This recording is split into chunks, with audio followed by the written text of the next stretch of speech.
I'm in a cubicle every day, and my boss, who was the vice president of marketing, sat right next to me in the next cube.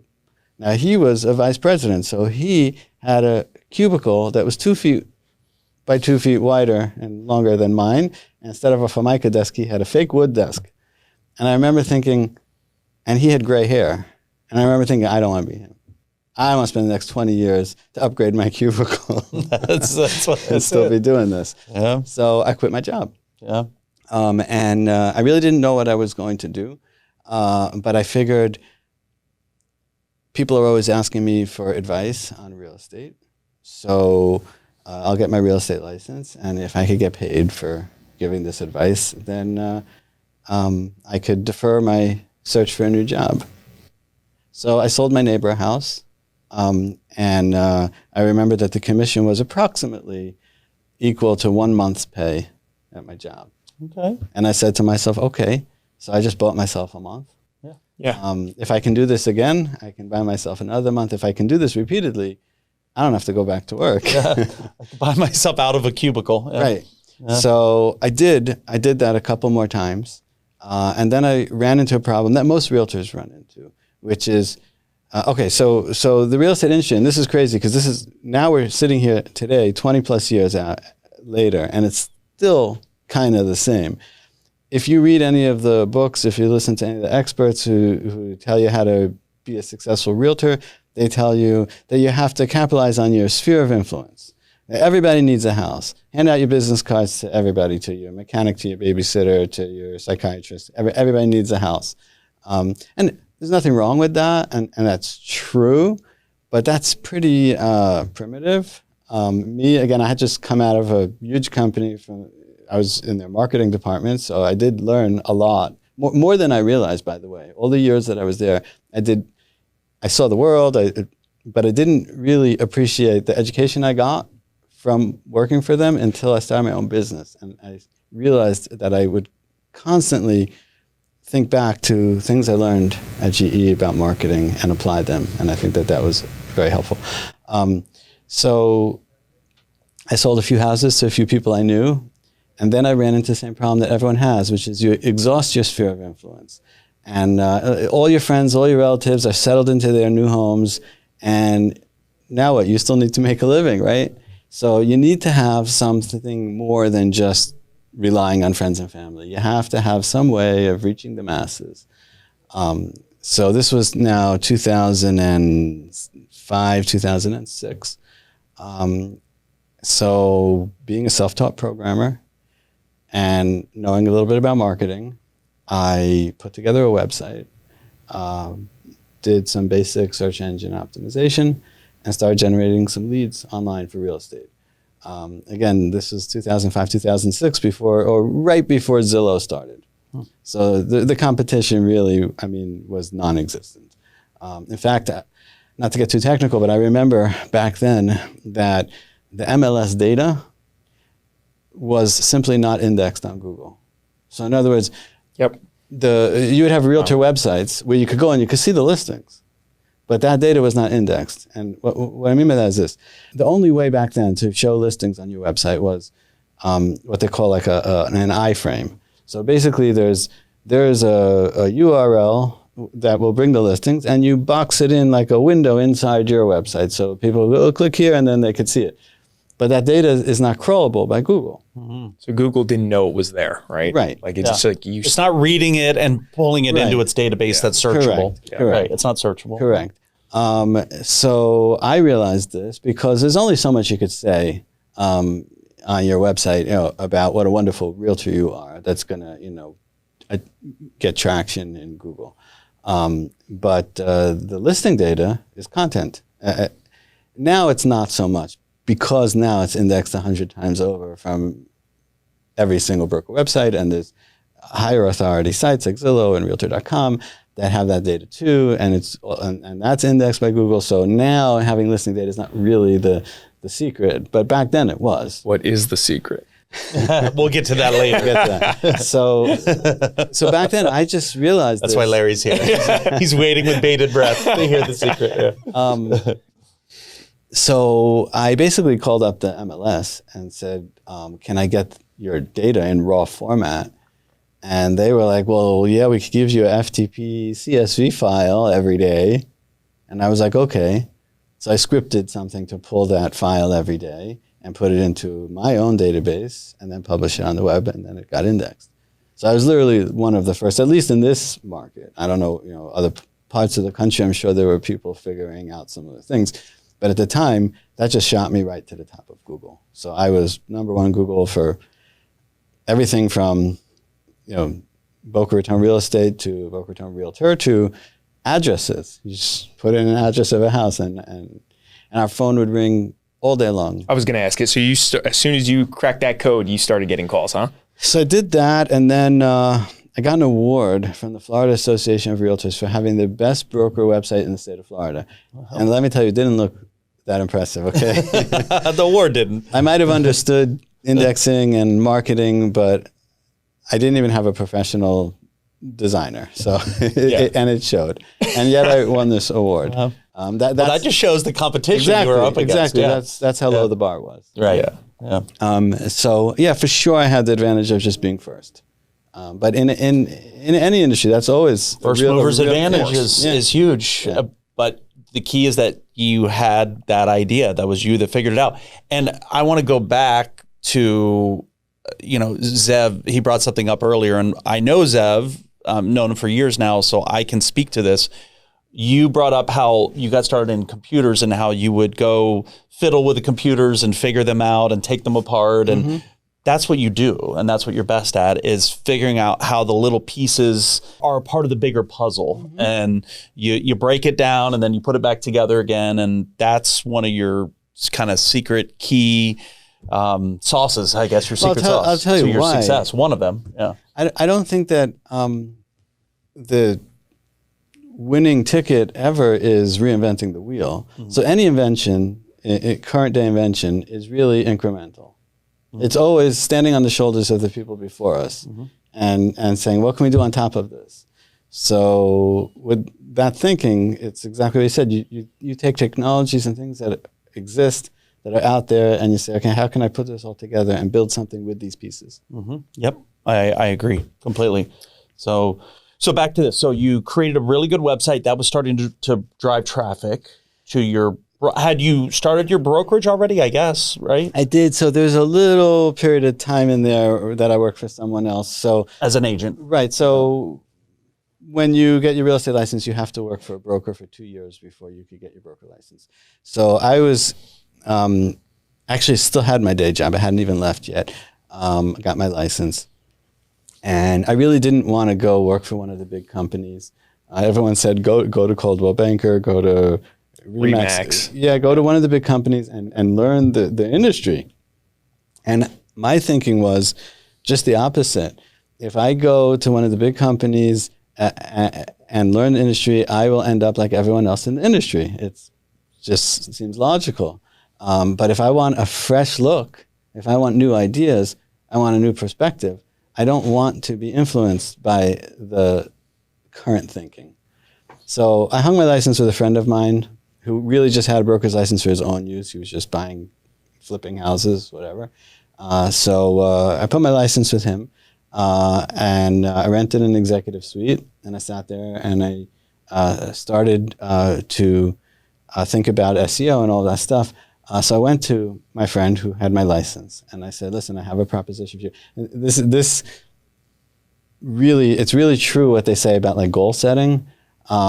It's like once you put it down on paper, it kind of ends up being what happens. So I put together, basically it was an Excel spreadsheet, a 1-page, no complicated formulas, basically just a few columns and a few assumptions. I said, okay, we can make a website, we could generate, I don't know, this many leads and this many closings and this many agents, this much commission, this much profit. I just best guessed it. And I went to my broker and I said, listen, I will do this for you, but we need to make a deal and you need to fund it. And he was just like, no. And I remember he had a partner. A real big thinker. Well, he had a partner, and his partner was like, oh, I believe in Zev. We should do this. And he was like, no, we're real estate investors. We're not startup investors. We're not doing. So I said, okay.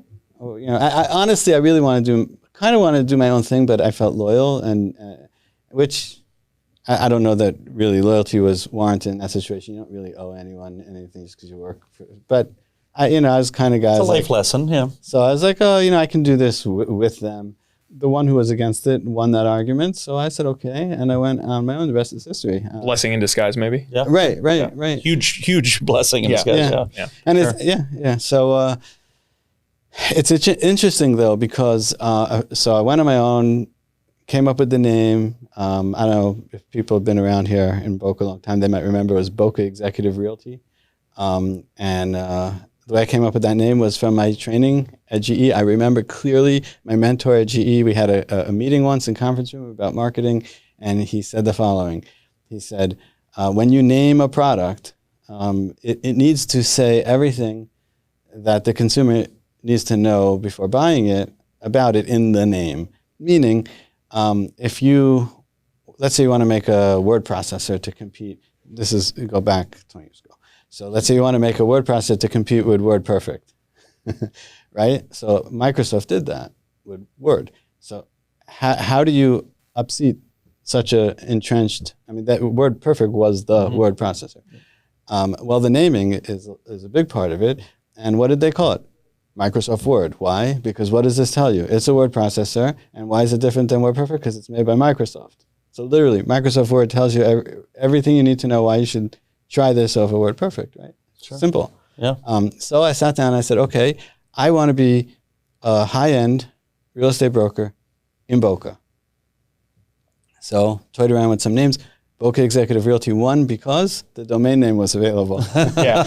And it met the criteria. It explained what I wanted to be. It does sound high-end, the executive part for sure. Started that, put together the website, started generating leads. And it's interesting how a year later, the numbers were pretty close to. I was going to ask you if that spreadsheet, if that was pretty accurate. I don't even remember what the numbers were, but I remember realizing a year later that it was actually pretty. So within about a year, you were hitting your goals. So we started generating leads. People would just call, and it's kind of funny. They would think that every listing on the MLS was my listing. Great. They would just Google whatever they would Google, and they would see a listing with my picture and my number next to it, and they would just assume it's mine. So you're generating tons of buyer leads buyer through leads. that, All buyer which leads. is great. Right. So it quickly became more than I could handle. Me selling my next house to not have to go back to work was a thing of the past. I was at the time I was living in this neighborhood where I built this house for like $400,000, and I sold my neighbor's house, I think, for like $500,000. And most realtors find themselves in this situation where they get stuck into a price point based on the circles they go in or the neighborhood that they live in. And then it becomes harder to break into a neighborhood that costs twice as much money. But of course, it's the same work and the commission is twice as much, so everybody wants to. Sure. So once I put up this website and started generating some leads, I quickly realized that I can do SEO for any community in Boca, and there's a lot of them. I started generating leads in country clubs and selling, instead of $500,000 houses, selling $1.5 million houses. And again, remember, this was 2006. Yeah. Those houses today are, 3 and 4 million. Right. Sure. And would you have just a separate web page for each one, or a separate URL for each web address for each community? So let's say St. Andrews, you would have a completely separate St. Andrews site, or it would be on your Boca Executive page. So URL just means every page has, web address has a URL. Sorry, I think you mean I'm asking domain. the wrong question. Right. A separate domain. Sorry. No, listen, SEO has changed so much in the last 20 years. There was a time where that worked. And then there was a time where they punished you for that. Got it. So it goes back and forth, right? Yeah. Understood. And that's the big challenge with SEO is you do all the stuff that Google wants or you think Google wants, because Google will never tell you what they want. They purposely obfuscate it because otherwise everyone just games it. So you never really know what they want. Everyone is doing their best guess with their eyes closed of trying to figure out what Google wants, and you do it, and some of it works, and you have success, and then Google flips it literally upside down on you, and what was good yesterday is now they'll punish you for today. You were at the top of page 1, and now you're at the bottom of page 3. Yeah. Sometimes page 3 is not so bad. Try page. There's a minus 10 penalty that puts you down 10 pages. Wow.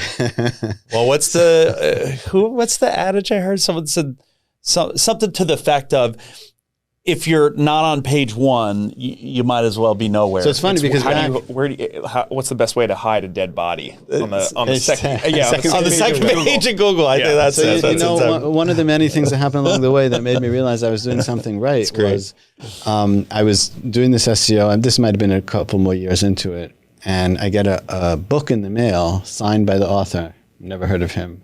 Never heard of the book, but the author sent it to me. And the name of the book was Page 1 or Die. Wow. That's it.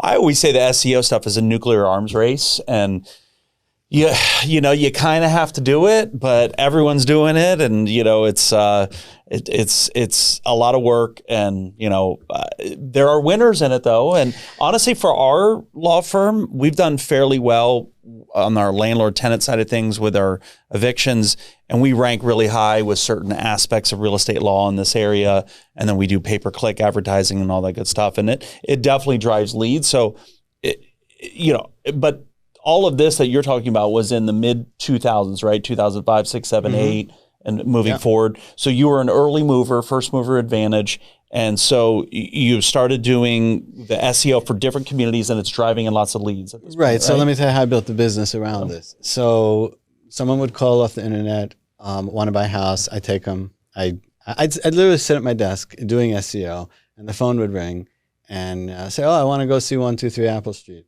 I'd say, "Okay, I'll meet you there in an hour."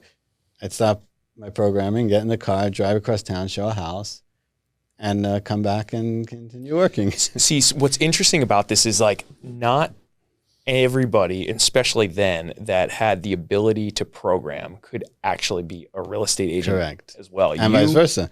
Exactly. Well, absolutely, without a doubt. So those are two, that's like a very type A personality, that just do what you got to do to get it done. Listen, a lot of things had to come together all in the right time and right place for me. I mean, Boca was the perfect place to be doing this. My background in marketing, my programming skills, and my real estate knowledge, and my sales knowledge, everything. But that's always the case. You create your own luck. Create your own luck. Agreed. For sure. What was your educational background? I think this is important to, So I actually went to yeshiva. So I went to rabbinical school. I used to feel that I learned nothing there that helped me earn a living. And I literally started, when I was talking earlier, working in the shipping department. It was literally minimum wage. It was literally didn't have enough money for food. So I didn't appreciate my education. But I will say now that I'm older and wiser and have lived through a lot, that I did learn one thing. Just one. One big thing. I did learn how to think. We spent a lot of time in yeshiva analyzing ancient legal ideas in Jewish law, and whether or not it's applicable today or not it depends on your religious beliefs. But regardless of that, it definitely taught me an analytical thinking process that has helped me in every aspect of business, 100%. And that's what I say my background in mechanical engineering has given me, despite it's very different from what I do today. Right. It's a thinking degree. Correct. It's very analytical. It helps you think logically and structure systems, which is what you were doing, which I was doing. But what's really cool about this is you didn't go to school for coding. No. Yeah. No. Self-taught. Yeah. Self-taught. And let me tell you, back then when I built that, it would take me days or weeks to do what should take an hour because I didn't know how to do it. I would literally go on Google and I didn't even know what I needed to know. Yeah. I just knew what I was trying to accomplish, but I didn't even know what to search for. I would just search for, how do you make a button do blah, blah, blah in blah, blah, blah language? And that would lead me down all these rabbit holes. And then I'd say, oh, there's a function called such and such in that language. Okay, now let me learn about that. And that would lead me something else. And then weeks later, I'd be able to sort of make it do what I needed it to do. Once you know the right question to ask, Correct. right? I love that process of like trying to figure something out, getting to the point where it's like, I don't even know what to ask. I don't know what I don't know. And then that you figure out, oh, this is the question I need to ask that will yield the answer that I need in order to solve my problem. Yeah. Right. Listen, we all grew up before the internet. I remember when, if you wanted knowledge, you had to buy a book, go to the library, and then finding what book. There was no internet. Yeah. So knowledge, was hard to come by. Today, It took work. It took effort. it took work. That's why you needed university much more than you do now, or you needed to know someone who taught you, or you needed to have access to the information somehow or other. Today, with the internet, there's really no excuse for ignorance. Anything you want to know how to do or it's all out there and easy to find and easy to learn if you want to. You just have to have the curiosity. Not everyone has Yes. that. They're either not born with it, or they don't. Correct. They're too lazy, or whatever it is. Correct, but Yeah. before the I internet, agree. you could have been driven, you could have been motivated, you could have been a genius, and you just could have lived Don't on have a access. farm and never had access to the 60 miles from a information. library. Yeah. Right, Right. right. No, I get it.